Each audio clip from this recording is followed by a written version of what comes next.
My ex and her kid are moving in with us, deal with it, my husband announced in our new house by the lake. I silently agreed. But when they arrived, they were horrified by what I had prepared for them. The crystal vase felt heavier than it should have in Lydia's grip. She kept adjusting those damn roses, white ones, because white means peace, right? That's what the florist said anyway. 3 months she'd been coming out to this lake house, ever since Derek dropped his little bombshell over Tuesday night takeout. Chinese food, those little white containers scattered across their kitchen table, and boom. Oh, by the way, Brielle and Kai need somewhere to crash for a while, just like that. Like he was mentioning the weather or asking her to pick up milk. Lydia had choked on her lo mein, actually choked, but Derek was already scrolling through his phone, probably texting his ex about move-in dates. The noodles had tasted like cardboard after that. Funny how one sentence can turn your whole world sideways while spring rolls get cold on the counter. Course, Derek thought she was being the perfect wife. All those trips to the lake house, loading up her Honda with cleaning supplies and furniture she'd been meaning to donate anyway. He'd kiss her forehead, call her his angel. Tell everyone at work how lucky he was. Made Lydia's skin crawl, honestly.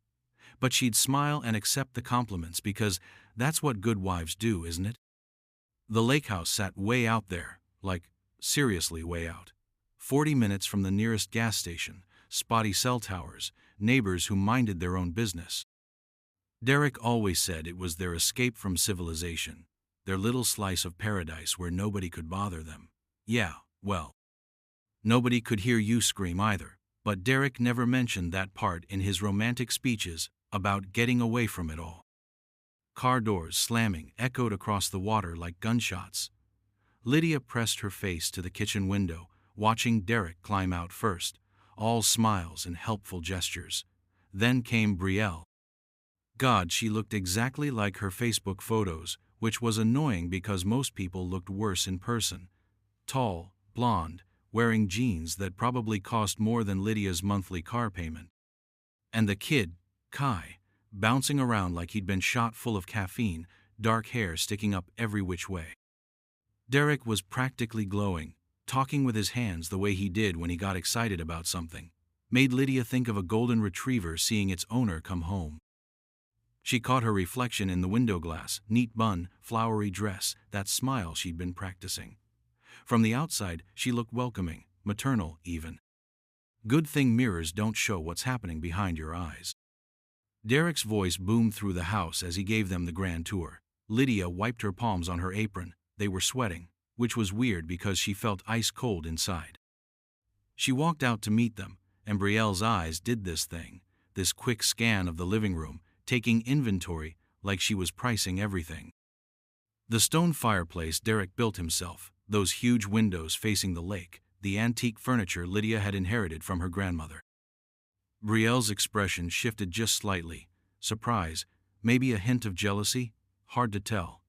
Kai had already claimed the big window, pressing his nose against the glass like a puppy.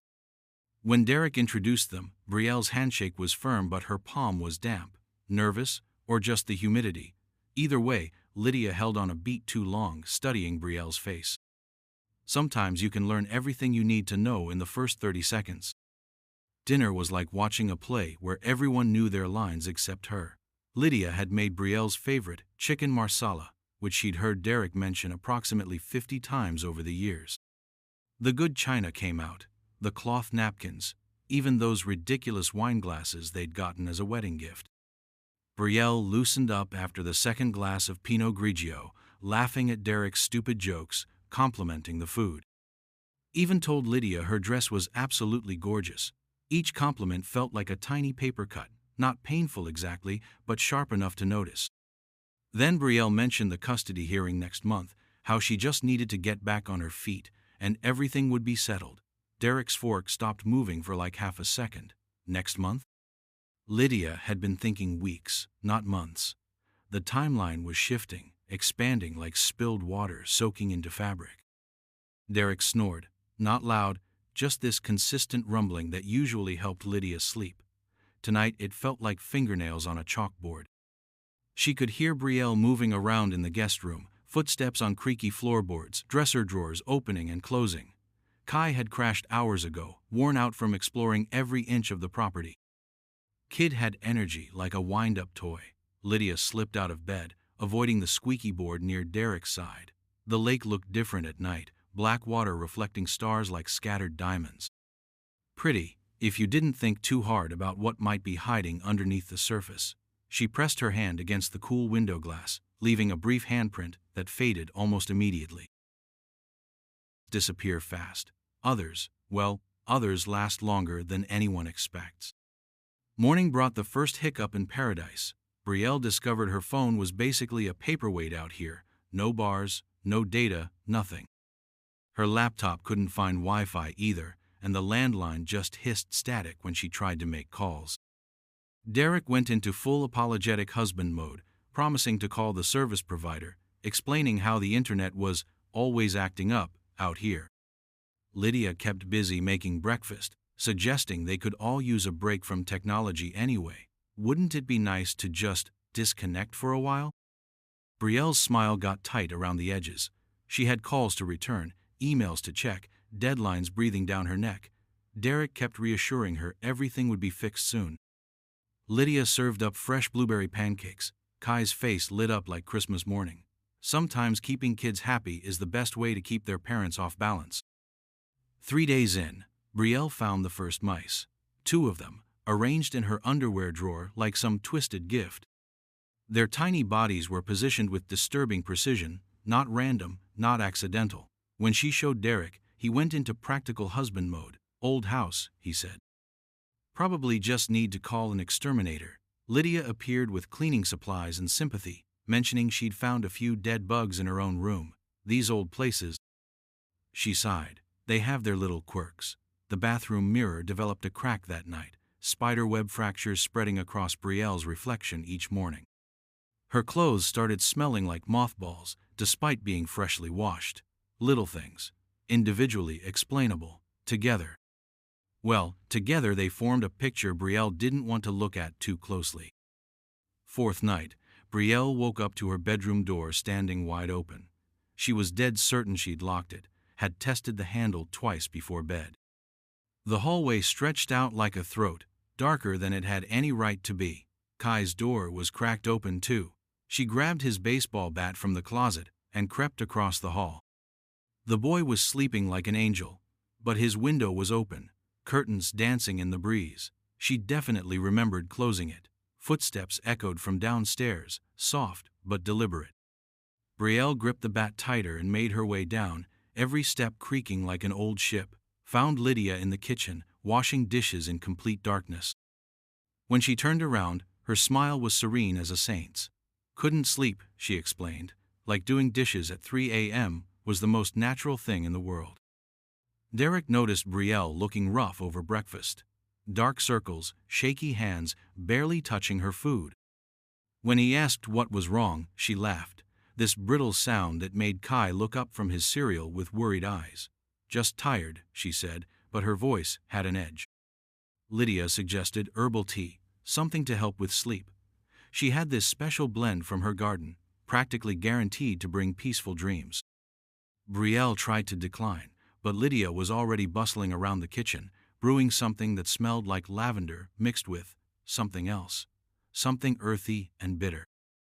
Derek encouraged her to try it, going on about Lydia's natural remedies. By the time Lydia pressed the warm mug into her hands, refusing seemed almost rude. Brielle took a sip, then another. The tea had an aftertaste that lingered long after she'd finished the cup. That tea knocked Brielle out cold for 14 hours straight. She woke up feeling like she'd been drugged, groggy, disoriented, cotton-mouthed. Kai had spent the day with Derek and Lydia, fishing and hiking, coming back with stories about all the cool stuff Mom Lydia had taught him. Bird calls, secret forest paths, special snacks she'd packed just for him.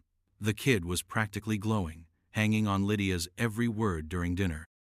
When Brielle tried to get his attention, Kai responded with polite but distant courtesy, like she was some nice lady he'd just met, not the woman who'd given birth to him.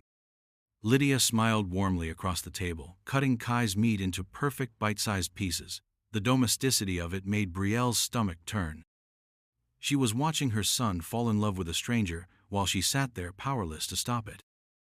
Week 2 brought new disasters. Brielle's legal documents turned up shredded in the kitchen trash, mixed with coffee grounds and banana peels. Her backup copies had vanished from her suitcase. When she confronted Derek, he suggested she'd misplaced them. Stress could make anyone scatterbrained. Lydia offered to help search, tearing the house apart with theatrical concern. They found nothing, naturally. Her lawyer's business card disappeared from her wallet. The emergency cash she'd hidden in her toiletry bag was gone. Even her car keys somehow ended up at the bottom of the lake. Kai had been playing with them, Derek explained, probably dropped them while feeding the ducks. Each incident alone could be explained away. Taken together, they formed a pattern more precise than coincidence, more deliberate than accident. The breaking point came week 3. Brielle woke to find Kai's bed empty, window wide open to the night air. She screamed his name into the darkness, terror replacing whatever sanity she had left. Derek stumbled out of their room, confused and half asleep. They searched everywhere, calling frantically, before Derek thought to check the dock. Found Kai sitting there with Lydia, both wrapped in blankets, watching the sunrise paint the lake gold and pink. Lydia had woken early, she explained, found the boy already up and excited to see the morning birds. She'd made hot chocolate, brought warm blankets, turned potential disaster into magical memory. Kai was chattering about the great blue heron they'd spotted, his face radiant with happiness. Brielle grabbed his arm, yanking him away from the dock, her voice sharp with barely controlled panic. Derek's face darkened with disapproval at her overreaction. That afternoon, Brielle cornered Derek in his study. Her composure finally cracked like ice under pressure. She told him everything, the mice, the mysterious incidents, her growing certainty that Lydia was orchestrating some twisted game. Derek listened with the patience of a man humoring a hysterical woman.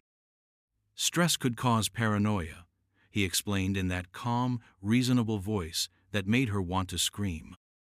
Divorce grief, custody anxiety, financial pressure, these things could make anyone see patterns that weren't there.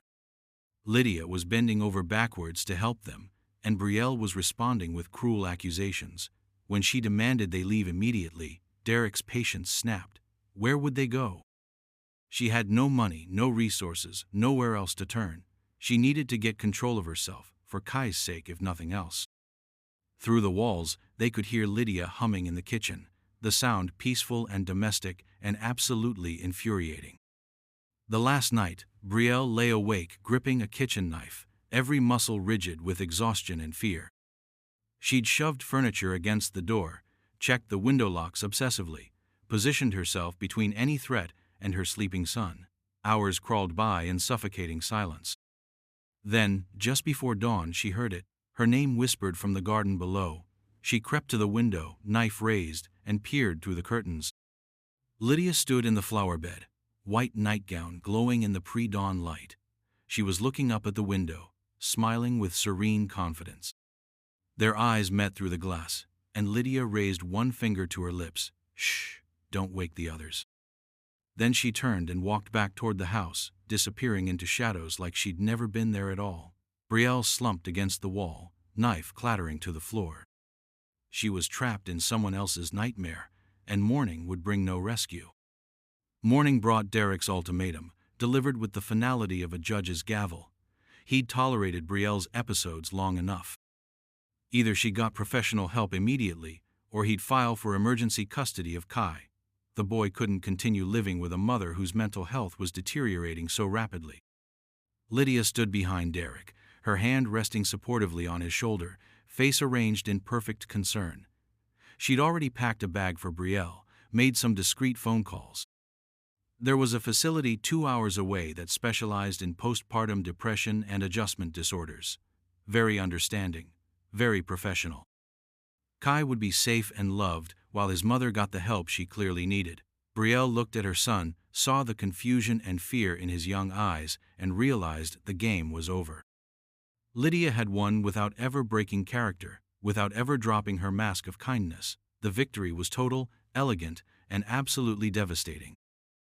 6 months later, Lydia stood in the same kitchen where it all started, stirring honey into her morning tea. The lake house was peaceful now, quiet in ways it had never been before. Kai called her Mom more often than not, and Derek praised her natural, maternal instincts daily. She'd created the stable home environment his son needed, he said. Brielle's supervised visits grew shorter and less frequent, her credibility destroyed by her own desperate attempts to expose the truth. The official records painted a clear picture. Woman suffers complete breakdown, makes wild accusations against ex-husband's loving wife, endangers her own child with paranoid delusions. Lydia smiled at her reflection in the kitchen window. Sometimes, the most devastating victories looked like kindness from the outside. She'd given them exactly what they asked for: a place to stay, a warm welcome, a chance to be family. She just never mentioned the price tag attached.